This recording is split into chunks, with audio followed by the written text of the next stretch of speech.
Sabi ni registered agriculturist dito, we have our own way of farming dito sa bansa natin. Do you really think na if applicable yung ganyang method dito sa atin, hindi kaya na inadapt ng mga farmers natin yung ganyan? Hindi porket applicable sa ibang bansa, pwede pa rin sa atin. There are a lot of factors to consider in every farming system na in-apply ng mga small-scale and large-scale farmers. Okay, so wala na palang magagawa. Tara na, let's give up. Sumuko na lang tayo, di ba? Ay, wala na, tapos na yung laban. Ganito na lang tayo forever. Tanggapin na lang natin, di ba? I mean, hanggang mamatay tayo, ganito na lang tayo. Ganon? Ganon ba registered agriculturist?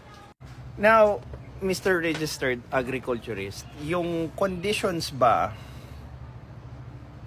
doon sa karatig bansa natin cannot be found nor created dito sa Pilipinas?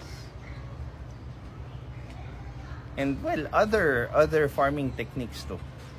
Hindi lang doon sa karatig bansa natin, but other countries as well. Now, if that's also the case, bakit hindi na tayo nagka-come up ng sarili nating farming techniques na kung saan it will come up with higher yields or multiple crops? Why? Are you going to give me the reason? Hindi kasi tayo sinusuportahan ng gobyerno hello? That's the case since time immemorial. So, what can we do? Diba? Are we going to, again, just accept that we can't do anything and let's accept things and that's it?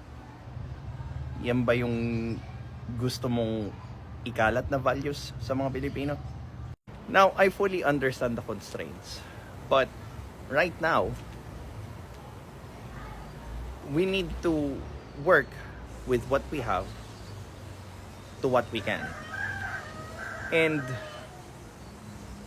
solutions are not going to, suddenly pour down the sky and aayos yung gobyerno and ibibigay nila yung kailangan natin. No, that's not going to happen.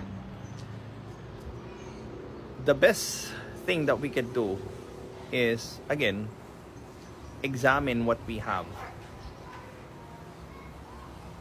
so that we could use it for us to be able to continue way past doon sa problema na meron tayo. And that includes everything. Farming, love life, so on and so forth.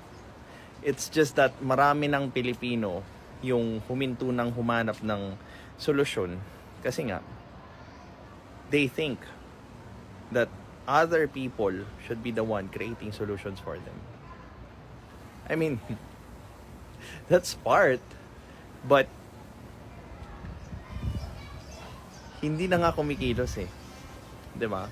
So, kung wala kang aasahang ibang kumilos, sino na nang kikilos para doon?